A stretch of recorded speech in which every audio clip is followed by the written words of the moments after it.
Anak penyanyi Nia Daniati, yakni Olivia Natania, terjerat kasus penipuan yang merugikan ratusan orang. Penipuan yang dilakukan yakni berkaitan dengan iming-iming bisa menjadikan ratusan orang tersebut lolos menjadi pegawai negeri sipil atau PNS. Dalam aksinya, ia disebut memasang tarif hingga ratusan juta rupiah. Dilansir Tribunnews.com melalui perwakilan korban melaporkan Oli dan suaminya ke Polda Metro Jaya Jakarta pada Jumat 24 September 2021. Informasi disampaikan oleh kuasa hukum korban yakni Odi Hodianto. Odi mengaku korban berjumlah 225 orang ditipu Oli dan suaminya sejak 2019 hingga 2020. Kerugian dalam kasus tersebut diinformasikan mencapai 9,7 miliar rupiah. Diinformasikan bahwa motif dari aksi penipuan yakni menjanjikan ratusan orang untuk bisa menjadi PNS. Rata-rata korban mengaku terperdaya untuk mengisi posisi jabatan PNS strategis yang dijanjikan oleh Oli dan sang suami yakni RAF. Korban penipuan ini menyebut telah mentransfer sejumlah uang tunai ke rekening Oli dan juga RAF. Namun sampai uang ditransfer tak ada satupun korban yang lolos untuk mengisi posisi di PNS yang dijanjikan. Ratusan korban pun akhirnya bereaksi.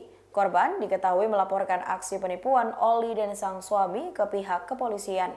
Baik, untuk telapornya inisialnya adalah Oli dan Raf. Oli adalah anak dari penyanyi lawas, ya, inisialnya ND.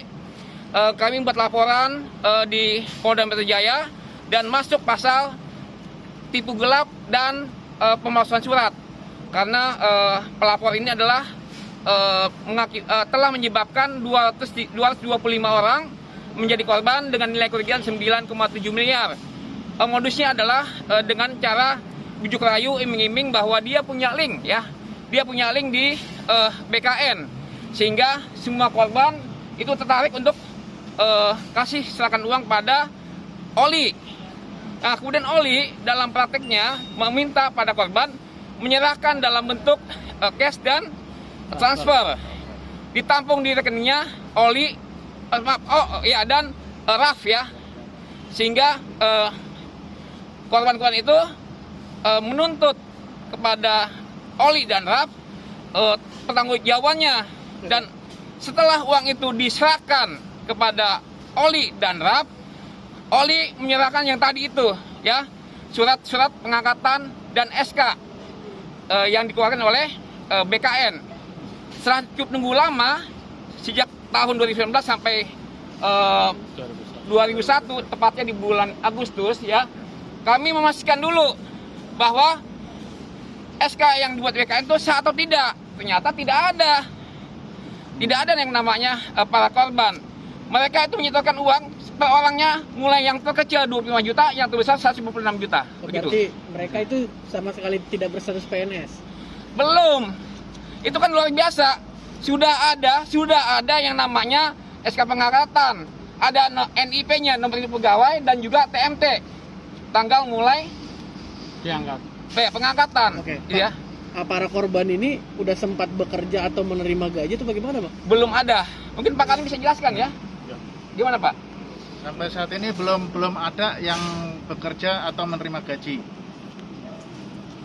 Mungkin Ya, apa saja yang sudah dilakukan?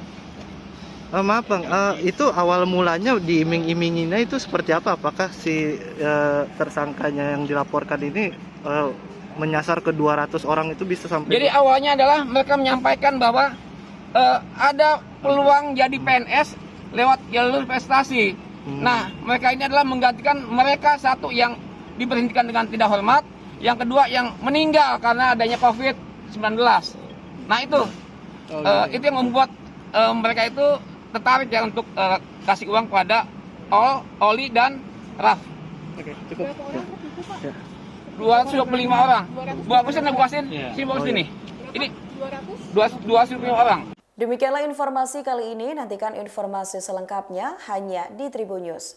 Terima kasih sudah nonton. Jangan lupa like, subscribe, dan share ya.